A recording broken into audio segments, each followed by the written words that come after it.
menyedari kehadiran anggota penguatkuasa, mereka bertindak melarikan diri ke kawasan semak berhampiran. Walau bagaimanapun, seorang lelaki tempatan berusia 49 tahun yang mengaku sebagai pemandu lori berjaya ditahan bagi membantu siasatan.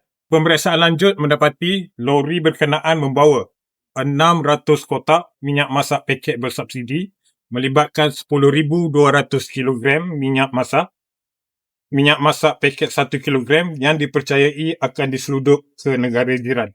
Ini adalah salah satu perkembangan barulah dari segi modus operandi penyeleweng minyak masak ni. So, lokasi ni bukan lama lah kan? Lokasi ni? Baru Ini antara lokasi yang baru. Hasil siasatan rumah ni rumah tidak berpenghuni. Hak siasatan awal kami lah. Rumah ni rumah tidak berpenghuni. Dia guna store ni lah dan masukkan barang dalam store lah. Yes, dijadikan tempat transit. Itu yang saya boleh katakan. Dijadikan tempat transit. Kawasan pun kawasan yang agak luar daripada pandangan orang ramai.